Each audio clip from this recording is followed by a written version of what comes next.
Welcome to the BYU MPA Principles of Impact. My name is Ava Weitzman, and we are going to be talking today about creating a purposeful plan or logic model.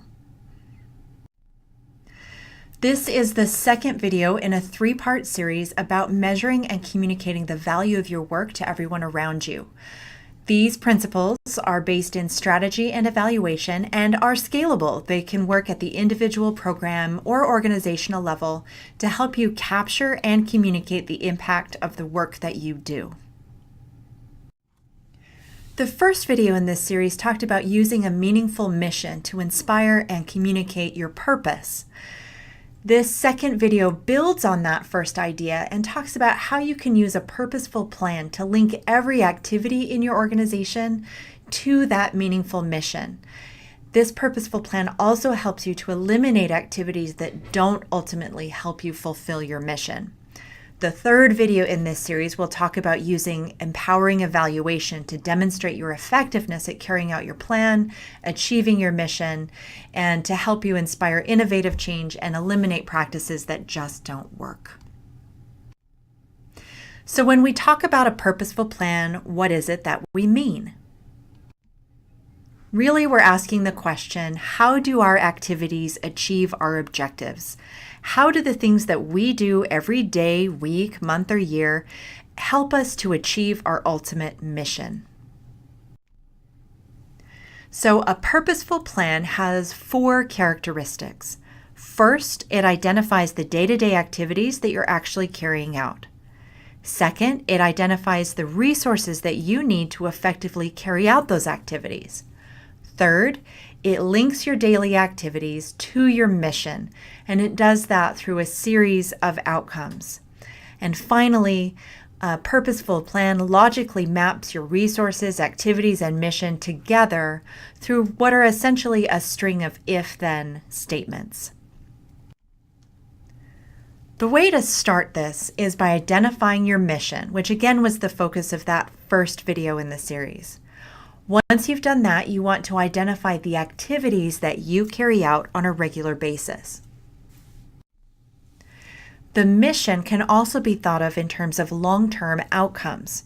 So we're going to be talking a lot about outcomes throughout this logic modeling process, and your mission really should occupy that furthest out spot for your long-term outcomes. That's what you're ultimately trying to achieve by carrying out your activities. That's where your mission belongs. The next thing you want to do is identify the inputs that are necessary to carry out the activities that you do every day. What are the resources that you need?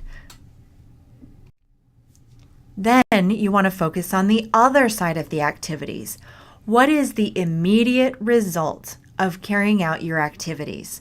What happens that wouldn't have happened before because you carried this activity out?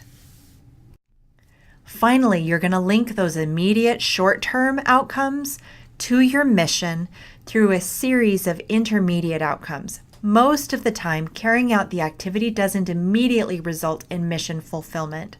Because of that, it's important to sort of link what does immediately result from the activities with that mission through a series of outcomes. Allow me to demonstrate. In the last video, we used an example in which President Kennedy was visiting a NASA Space Center. And at the time, the entire purpose of the NASA program was to put a man on the moon. Well, President Kennedy encountered, so the story goes, a janitor who was mopping. And he asked the person what they were doing. And they said, "I am helping to put a man on the moon." And that just demonstrated how a mission, a purposeful mission, can really link everybody in the organization. But this time we're going to sort of examine that claim that mopping, this activity that was being carried out, really does help serve the mission. So again, we start with that mission in the position of a long-term outcome. We want to put a man on the moon. And then we identify the activity that we're carrying out in order to do that. And in this case, that's mopping. Next, we're going to fill in what happens before mopping. What are the inputs that are necessary for carrying out that activity? Well, we need clean water, we need a bucket, we need a mop, and we need time without other workers trampling all over our clean floors. If we have those resources as inputs, then we can carry out the activity, which is mopping. Then we need to identify what the short-term outcome is. In other words, what is the immediate result of having mopped those floors? Well, the immediate result is that we have clean floors. Clean floors is not the same as putting a man on the moon. So once we've identified that short-term outcome, we need to identify the chain of intermediate outcomes that leads us from clean floors to putting a man on the moon. So here's one way that you might look at that. If we have clean floors, then there will be less debris in the machinery. If we have clean floors, then we will have healthier mechanics and astronauts. If we have less debris in the machinery and healthier mechanics and astronauts, then we will have fewer delays and malfunctions. If we have fewer delays and malfunctions, then we will have an on-time launch. If we have an on-time launch, then we can put a man on the moon. So that's sort of an abbreviated version of how you might link the activity of mopping to putting a man on the moon. Let's talk about another example. Let's talk about an outcome that many social service organizations have, which is to improve child welfare outcomes. There are lots of agencies and organizations that have that as an intended outcome. Some of those organizations or agencies do that by carrying out home visits by experienced social workers, where those social workers visit the families at home and complete and record detailed interviews. If you're one of those organizations, you might have people asking why home visits would lead to improved child welfare outcomes. So we're going to build one possible logic model that might help to explain that activity. Again, we would start with the inputs. What do you need to have? What resources do you need in place in order to make home visits? I'm going to list out experienced social workers, cars, and tablets as some of the key resources that we would need to carry out that activity. Then on the other side of the activity, what is the immediate result of having made those home visits and recorded those interviews? Well, as a result of carrying out that activity, we have detailed and multidimensional information about the child's home environment. If we have that information about a child's home environment, then we have better information about family needs, and we have more trust between families and social workers. If we have better information and more trust, then we can make better care decisions. If we make better care decisions, then we can have improved child welfare outcomes. So you can see one possible way that we would link the activity of making home visits with the outcome of improved child welfare outcomes. You can also see that there are several points in that logic model where we might want to explore more deeply and figure out if there are other steps that need to take place, or whether there are additional procedures we need to engage in, or whether we want to have checkpoints that we put in place to make sure that those if-then statements are actually true. The challenge for you is to create a purposeful plan for your position or for your organization. Again, these ideas are scalable. You can identify your personal mission for carrying out the job or volunteer position that you're engaged in. And if that's the case, you can then explore how the activities that you're carrying out on a day-to-day basis help you to achieve your personal mission. So this works at the organizational level, the unit level, or the individual level. And again, the first thing you want to do is identify the mission of that position or organization. Second, you want to identify a specific activity within that position or organization that you're going to map out. Ultimately, you would probably want to engage this process over and over again for each of those key activities that you or your organization is carrying out.